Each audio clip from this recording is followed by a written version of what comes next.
Hey, so I know I said I was going to do my next video on some D&D classes that were kind of spooky for like Halloween, particularly one. But I thought this would be fun to do as well. I recently saw a video by a YouTuber named Toxic Music 79. He's got some really great magic content if you're interested in that kind of thing. He goes over a lot of different cards and he gives his retrospective on sets that were on past sets. He's very knowledgeable, and a lot of his channel has to do with analyzing decks or unboxings. And one video that he did was or it's actually not one video, it's actually a series called the No Hand, No Land series. And with that, he takes a deck like I've got here. You've seen this one before. This is my Buried Alive deck. He took a deck from, I think it was, I'm not sure what set it was. It was the white border. It was a white border set, and he took that deck archetype, and he decided he was going to make a toolkit or a template for it. And I saw that, and I was really impressed. And I thought I would do the same thing.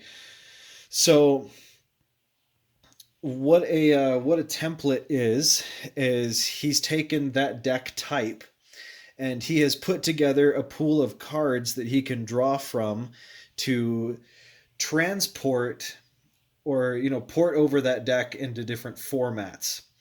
So so he's got different cards that do similar things that um, you know what, I'll just show you.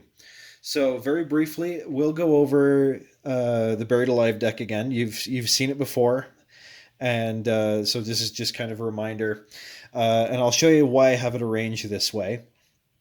So the primary strategy of the deck is I wanted creatures to keep returning over and over, and I wanted all of my creatures to do that. So I don't have a whole lot of other stuff to support. Nothing else in the creatures that do anything else. They come back from the graveyard and they can do it over and over again. So we have the four Nether Shadows, the four Ashen Ghouls, and four Necro Savants. All of these have different situations under which they come back from the graveyard. And then here I have sort of I have that support package, the things that can make that better or make it happen faster. And then here we have a disruption package that will run interference for us, remove things that are in the way, and then we have our land component. So, briefly explained, both Nether Shadow and Ashen Ghoul have to have three creatures above them in the graveyard. It actually cares about graveyard order for them to be able to come back out. All of this happens on your upkeep. So that's all things that you have to trigger on your upkeep that you have to remember. And so this stuff here is to support that. We have acceleration in the form of Dark Ritual, which will just give us 3 black mana. We have 2 Bad Moons that increase their hitting power and their defensive power. So it gives Nether Shadow a little bit of reach so that like later in the game he can be a 2/2 coming back over and over instead of a 1/1. Ashen Ghouls, of course, would be a 3/2, and then the Necrosavant is a big 6/6 that I can keep bringing back. This this component right here is really the core of the deck. So this is like the main strategy we want to be playing. And our disruption package is we have 6 discard spells and we have 8 direct removal spells. And I can tell you some of my logic here, but first we've got 4 Duress, which is a non-land, non-creature that we get to choose from their hand and have them discard it. Cabal Therapy is sort of that's sort of a gamble where we name a card, they reveal their hand, and they discard all copies of that card. So that might hit several things, it might hit one, it might hit nothing. But we can replay it by sacrificing a creature, and we can flash it back. And as you can imagine, sacrificing a creature isn't really a big deal for us if things keep coming back. Snuff Out and Contagion. The reason I chose these two spells in particular is because you can more or less play them for free, which will it'll give us a little bit of wiggle room with mana to be able to reanimate Necrosavants and Ashen Ghouls and cast Buried Alive if we need to. So, Contagion, I can pay 1 life and I can exile a black card from my hand. Like if I have an extra. Like I've got an extra Buried Alive that I don't need because we're pretty well into it. Once I use 2 or 3 Buried Alives, the deck's it's pretty much going. And this can distribute -2, -1 counters to 1 or 2 creatures. Snuff Out, it kills a non-black creature, and it can't be regenerated. It's 4, but I can just pay 4 life if I control a swamp. And then I've got just the 20 swamps, snow covered, and then I've got 4 Mishra's Factories. The Mishra's Factories are just a little bit of support because we don't have any 1-drop creatures. So now what I'd like to do is I'd like to go through this toolkit that I've built and talk about what creatures I could swap out in different situations and what that would do for the deck, how that would change the deck, and then I can go over different configurations and strategies that I can play on with this theme of creatures continuing to come back over and over again. So first, here's the creature component of the deck. I found quite a few creatures that could keep coming back over and over again, and we've got 5 different creatures here that can do that. There are more than this. But we'll talk about those in a second, and we'll also talk about why they're not included. So the first one we have here is we've got Nethertrader. Nethertrader is at first it appears similar to Nether Shadow, but its condition for reanimation is pretty different. It is 2 black. It is 1/1. It has haste, but also has shadow, which means it can only block or be blocked by other creatures with shadow. Its condition for coming back is if something else dies and you pay a black, then it will return to the battlefield. So it's a lot like Nether Shadow, except that it has shadow. So we have that guaranteed 1 damage. It's hasty. It can't block though, so we don't have the same defensive capability that we might otherwise have with Nether Shadow. And it's just that's another way to do that. It's a 1/1 hasty reanimator. The next one that I showed you before, this was actually in my Pox aggro deck. This is Bloodghast. Bloodghast is a 2/1 for 2 black. It cannot block. It only has haste if the opponent has, or as long as an opponent has 10 life or less. And its reanimation condition is we play a land. And there are some really interesting interactions there that I'm going to go over later with some different strategies. Bloodghast is one that I've played before in the Pox aggro version of this deck, and is very reliable. Very annoying as well. The next one is one that I didn't see a whole ton of.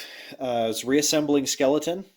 This one's interesting because you can manually reanimate it just by paying a cost of 1 and a black. And you can do this at any time. He comes in tapped though, so if you have dreams of reanimating him instantly and blocking something, probably not. Although you could do it in response to a sacrifice effect. So somebody plays something like Innocent Blood or Smallpox, you can reanimate the Reassembling Skeleton in response to sacrifice it if there's something else you don't want to sacrifice. Then you got Prized Amalgam. Prized Amalgam pairs relatively well with Reassembling Skeleton, and that's because of its condition for reanimation. It's a 3-drop 3/3. It's a zombie. When a creature enters the battlefield, if it entered from our graveyard, or we cast it from our graveyard, then we return Prized Amalgam from the graveyard to the battlefield tapped at the beginning of our next end step. So he's kind of slow on the reanimation, but he's pretty big for a creature that can do that. I usually pair these two with Nether Shadow just because it can, like, the reanimation is essentially manaless, barring Bloodghast, but you don't tap any mana to reanimate Bloodghast. And finally, we have Scourge of Naltoth. Scourge of Naltoth is a big 6/6 dragon for 7. He's a zombie. He has flying. We can cast him from our graveyard by paying 2 black and sacrificing 2 creatures rather than paying its mana cost. So its cost for reanimation is a bit steeper than something like Bloodghast, Reassembling Skeleton, or Nethertrader, but it is a big 6/6 creature, and we do not care about sacrificing creatures because, again, they'll be back. And unlike Necrosavant, we don't have to do this on our upkeep. So we could have reanimated some stuff, we could have attacked. We can sacrifice those tapped creatures and then get a big 6/6 flying blocker at the end of that phase. So that's the creature component that I thought up. There are some other creatures that you could put in there. The ones that spring to mind are Gravecrawler, because a lot of these self-reanimating creatures are zombies. Prized Amalgam, Scourge of Naltoth, Ashen Ghoul, and Necrosavant are all zombies. And that would fit really, really well with Gravecrawler. Gravecrawler is a 2/1 zombie for 1, and you can cast it from the graveyard if you control a zombie. So assuming you've already got something out there, you'll be able to get him back. I don't have him anymore. I used to, but he's not around. The next one is Dread Wanderer, which is another 1-drop 2/1. Unlike Gravecrawler, he can block. You can cast him from the graveyard for 3 if your hand is empty, and he will come into play tapped. I decided not to include him here because that cost was a little steep for what he was. And then another one I was thinking about putting in here is Bone Dragon. Bone Dragon is, I think he's a, I can't remember. I remember that to cast him from the graveyard, I think you need to pay 5 and exile 7 other cards from your graveyard. So whilst it seems like he's playing into the strategy, he's really not, because he's making you exile stuff from the graveyard that you might otherwise want. So sort of it's sort of a trick card there, that, yeah, it doesn't play in very well to what we're doing, but it does technically do that. But it's not in the toolkit. So that's the extra creature components we can get into. Next, I want to talk a little bit about support.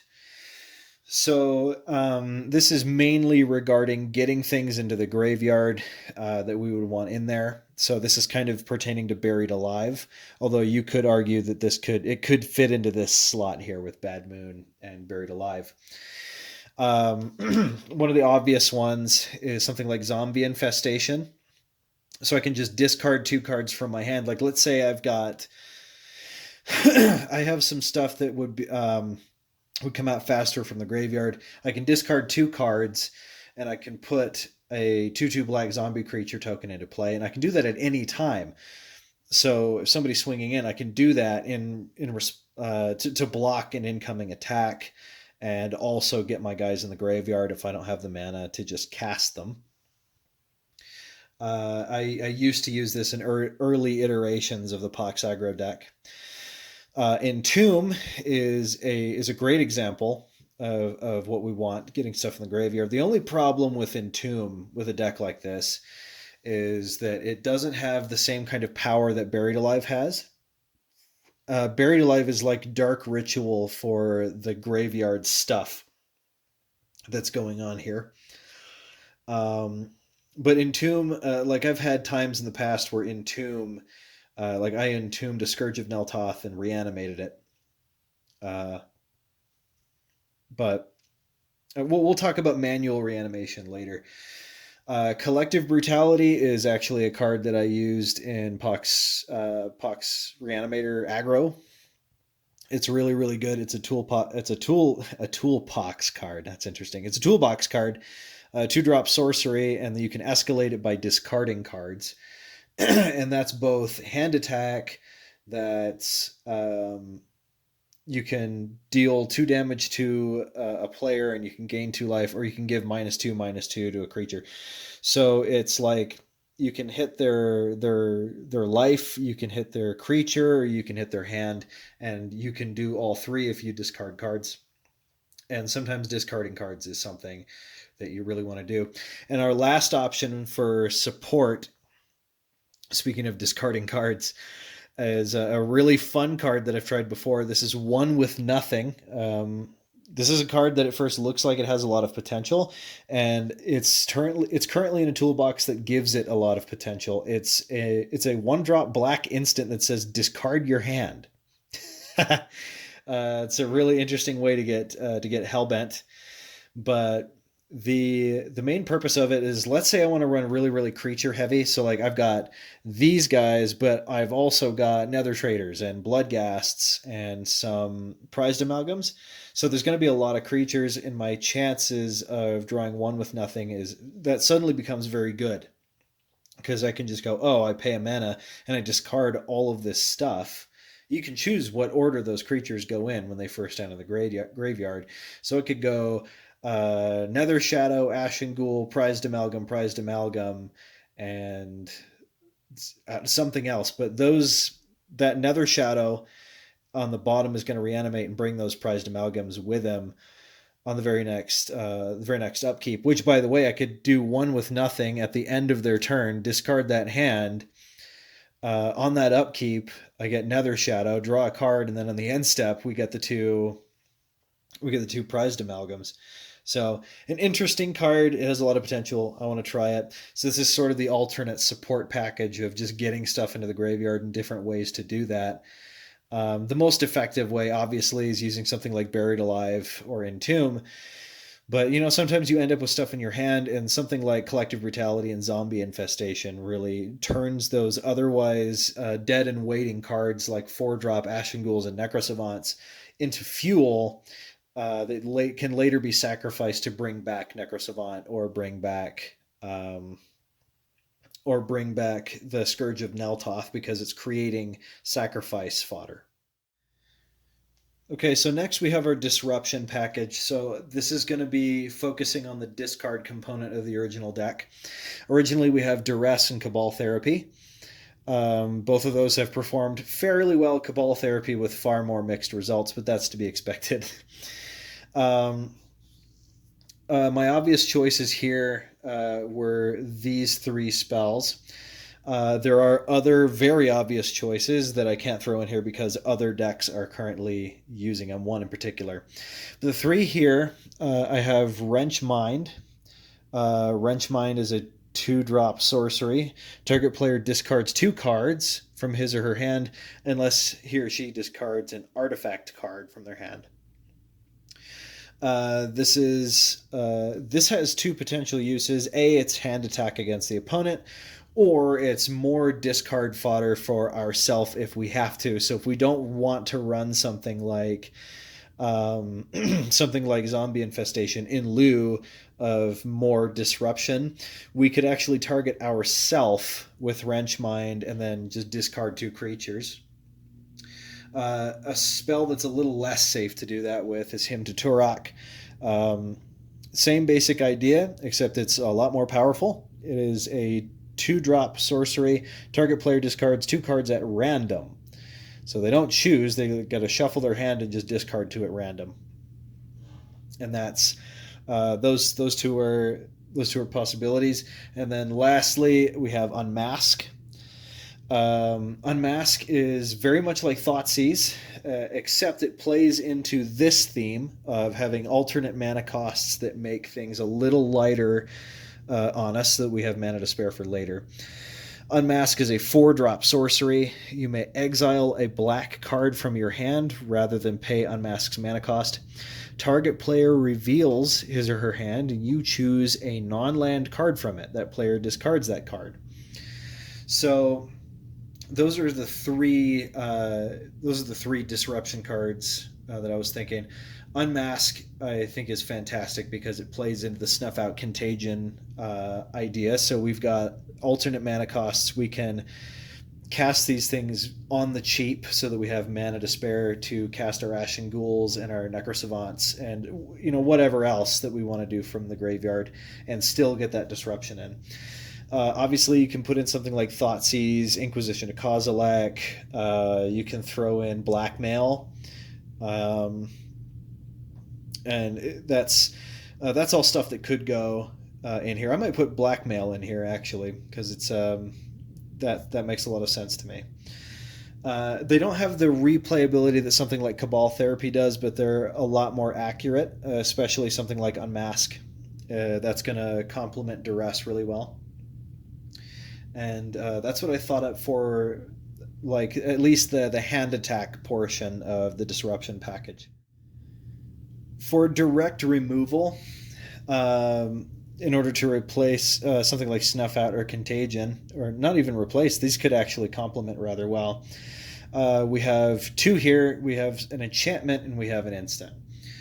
So let's go over our instant first because the enchantment's slightly more complicated. So I chose Dismember. It's along the same lines as the alternate mana cost. This is Phyrexian mana.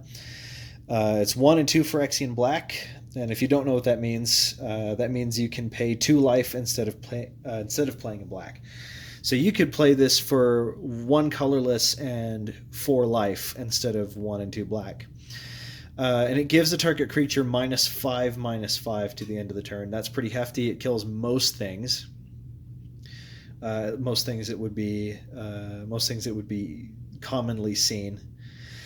And that's just I don't know. It's direct removal. That's about all there is to say about it.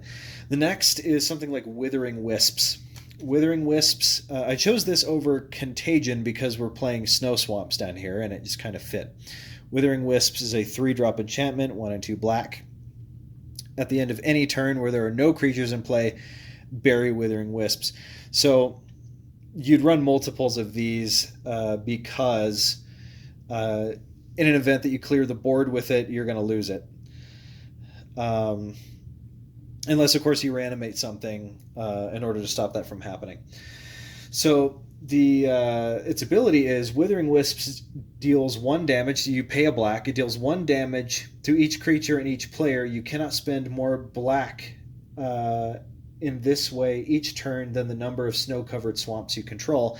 And since we have a bunch of snow-covered swamps, we can do that a lot. So this could easily wipe the board. It's also burn, because it's each creature and each player. It is hitting us, though, so we'd have to be a little careful with it, but it's very strong, especially in a deck where the creatures keep coming back. Especially if they do it for free or with minimal resources. This one's a little bit heavy, because if you want to kill heavier stuff, you need to tap more mana, and that means you're not going to have mana left over to do other things to protect it, like get back a Nethertrader. I suppose you could always play a land afterward and get back your Bloodghasts, stuff like that. But yeah, that's 2 more removal options. We're going to get to indirect removal. I suppose that's indirect removal, but we'll talk about indirect removal in a minute. So in reference to the land component, we have a couple options here that I was able to dig up from my collection that seemed to fit the theme fairly well. And we're going to talk a little bit more about Wasteland in a minute, because I have an entire strategy around that I did in the Pox Aggro video. But our first one up here is Dakmore Salvage. It is a black land that enters tapped. But it has dredge too, so if it's in the graveyard through shenanigans from other cards we've got, we can dredge it back by milling 2 cards and bringing it back to our hand. And that's going to allow us to keep getting Bloodghasts back after. It pairs fairly well with Bloodghast. That's assuming it's going to enter the graveyard at some point. We do have cards that will do that, and we do have other strategies that we can use to play around that idea, which we'll get to in a little bit. Then we've got Crypt of Agadem. It enters the battlefield tapped. You can tap it for black, or you can tap 2 in this land and add black to our mana pool for each black creature in our graveyard. So we're gonna have a lot of stuff in our graveyard, and if we wanted, we could do, Crypt of Agadem, and then we could put all that mana into something like Withering Wisps, um, which, if we're still running Snow Swamps, we could activate that as many times as we want, or we could use that to, maybe we don't have all the lands we need, but we have a lot of creatures in the graveyard, and like one out, that's 5 mana for like a Necro Savant or something. It's tricky, seeing as the number of creatures in our graveyard is always going to be fluctuating, and so it's hit or miss, but I thought it fit the theme fairly well. And finally, we have Wasteland. It's a colorless land. You can tap it for a colorless, or you can tap it and sacrifice it and destroy target non-basic land, and that's going to go into a configuration that we're going to talk about in a bit. Other than that, I couldn't think of too many other alternate lands to give this. Most effectively, you'd just be kind of just running a bunch of swamps, unless you're doing what I'm doing and just using Mishra's Factory just to cover your butt. Next, I just want to talk about a couple of cards in the toolkit that they're not necessarily part of the strategy, but they can support the strategy. We can exploit the fact that we can get our creatures back over and over again. And there are a couple configurations of this deck that will exploit that fact. So most obvious here, we have these 4 creatures. We have Carrion Feeder and Nantuko Husk. Carrion Feeder, starting off, is a 1-drop 1/1 zombie. It can't block, but you can sacrifice a creature and put a +1/+1 counter on Carrion Feeder. So as you can imagine, in a deck like this, Carrion Feeder would get very big, and we could keep making it bigger and bigger because just the value of continually recycling creatures is immense. Nantuko Husk is it's similar, but it doesn't get counters. It can block. It's a 3-drop 2/2 zombie insect. Sacrifice a creature. Nantuko Husk gets +2/+2 until the end of the turn.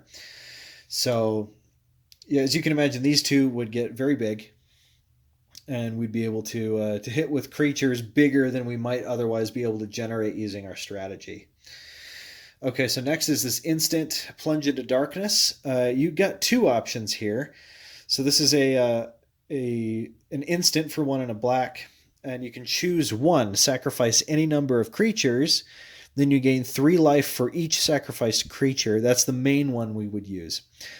Then we can also pay X life, then look at the top X cards of your library, put 1 of those cards in your hand, and remove the rest from the game. You can entwine them by paying an extra black, which means you use both effects. We wouldn't use that second one very much because in that group of cards exiled from the game, we might have a bunch of our recurring creatures, and having those filtered out of the deck might cripple us pretty badly. So that's the first group of support cards. Next, we have some manual reanimation. Typically, we're not really interested in reanimating anything manually using spells. We want to save those slots for support and disruption while our creatures continually come back. But sometimes it can be useful to trigger other cards by reanimating things manually, namely Prized Amalgam, because normally we're not going to be running any blue in this deck, so we can't just hard cast him. I suppose if you wanted to, you could. If you had the money, you could throw in Watery Grave. You could throw in like Drowned Catacomb, and if you got lots of money, you can throw in something like Underground Sea, and then you'd be able to hard cast it just fine, and still have access to all the black mana you'd need. But sometimes you're going to be facing a deck archetype that is faster than us, and this is mostly a response to that.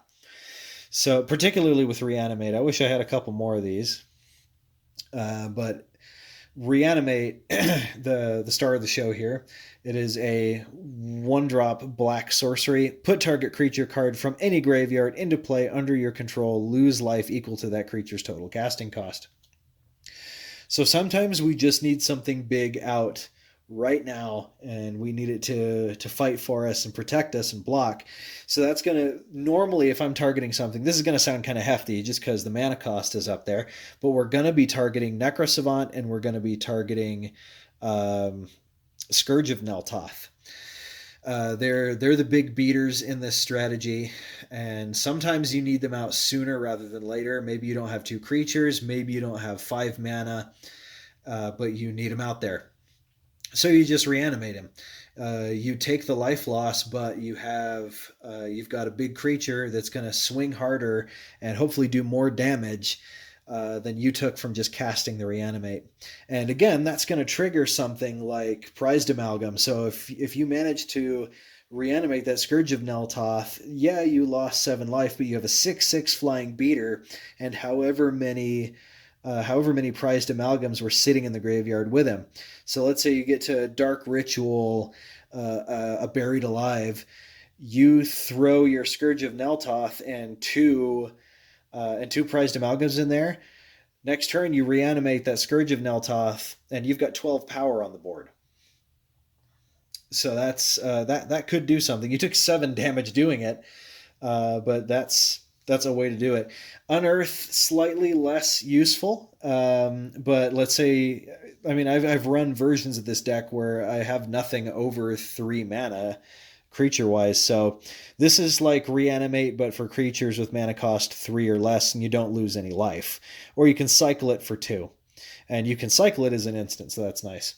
So if you don't need it, you can throw it in there, or you can pitch it to something like Contagion or Unmask. It's just different ways to get stuff out. Normally, again, this deck archetype is not interested in wasting deck space on something like Unearth.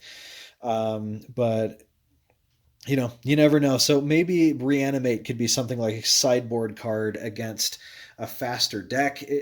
I'm not exactly sure. I haven't tested this deck enough to know exactly how that would play out, but I thought it'd be a good idea to include it in the toolkit just in case. If I had my choice, we would just have 4 of these guys and maybe just a couple of these, because Reanimate is definitely more useful as far as getting our bigger dudes out. Okay, so next up and last before I get into the more interesting configurations for this deck archetype, we have some support spells that do multiple things.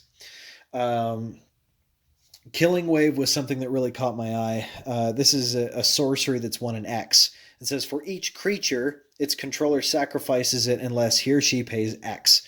So if we need to, again, that's where something like Crypt of Agadem and our Dark Rituals can come in, is like, remember, our creatures keep coming back. So if we dump a bunch of mana into Killing Wave, all of a sudden, if they don't start sacrificing their creatures, they might be taking 3, 4, 5 life worth of damage just to keep those.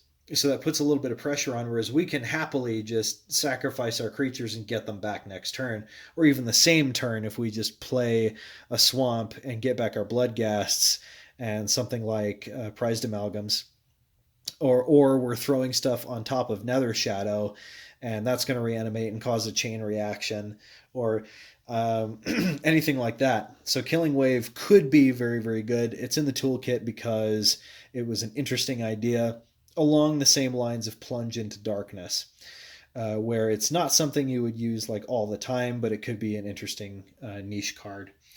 Our next is actually 2 spells. One of the earlier iterations of this deck, and the Pox aggro version of it was named after these 2 cards. We have Smallpox, which is it's 2-drop black spell. It's a sorcery. Each player loses a life, discards a card, sacrifices a creature, then sacrifices a land. We'll talk a little bit more about land hate later, as that's one of our configurations. Next is Big Pox, just Pox. It's a 3-drop version, but it's a third of all that stuff. Like a third of your hand, a third of your life, 30 of your creatures, 30 of your land. It's pretty brutal. And then we have a very interesting one. We've got Smokestack, which is this card can get out of control really quick.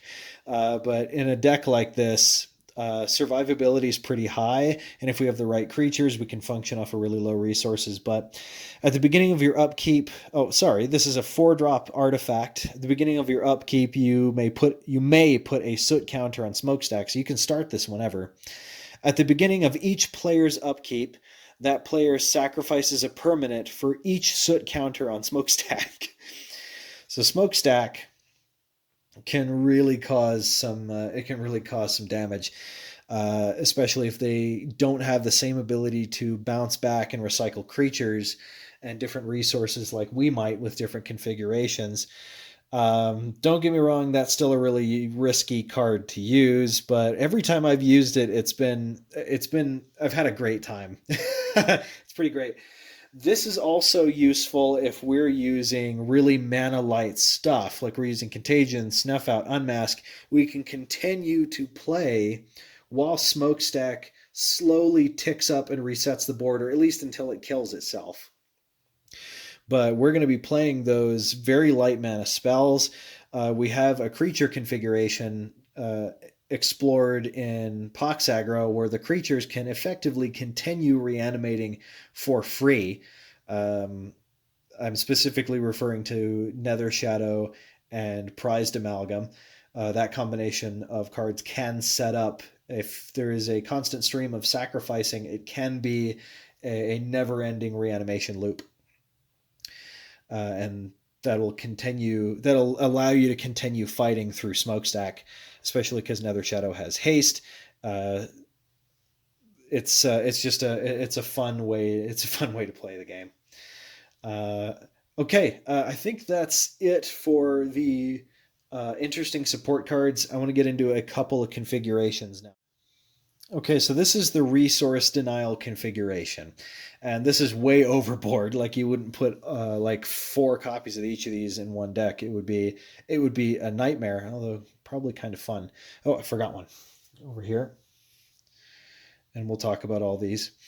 Well, we still have the Smallpox from before. We have the Pox with the Smokestack, but we could include things like Wasteland. Like we talked about, we could throw in Sinkhole, just 2 black mana, destroy any one land.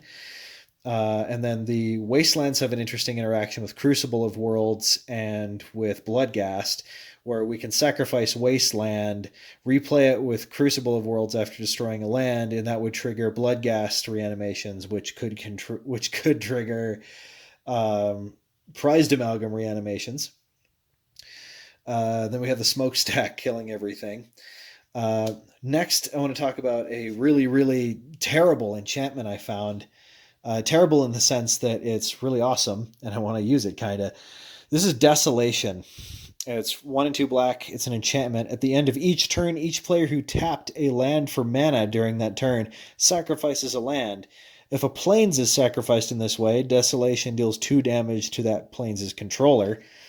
So this is a very Haiti configuration as far as resources go. We do have one more configuration that uses the Pox cards, which I'm going to get into right now. So this is a discard-centric configuration that takes advantage of the fact that Smallpox and Pox can allow us to discard creatures that we want to discard.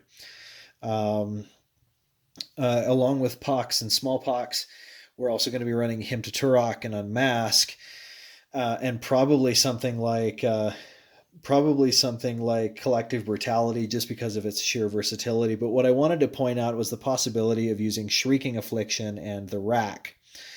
So Shrieking Affliction, this is common in the 8 Rack strategy. So just for a refresher, Shrieking Affliction, it's a 1-drop black enchantment. At the beginning of each opponent's upkeep, if that player has 1 or fewer cards in hand, he or she loses 3 life. Then we have the Rack, very famous card, 1-drop artifact. If an opponent has fewer than 3 cards in hand during his or her upkeep, the Rack does 1 damage to the opponent for each card fewer than 3. So we would be capitalizing on the fact that we are causing lots of discard, and we are also kind of attacking other resources.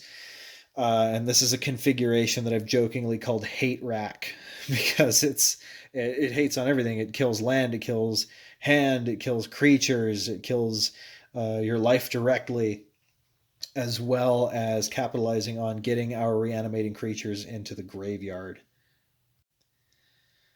Another one I talked about briefly was sort of a creature heavy build where you would have things like all in one deck. You'd have Nether Shadow, Bloodghast, Prized Amalgam, Scourge of Naltoth. You could even throw in Nethertrader, and that would give us a much higher creature count.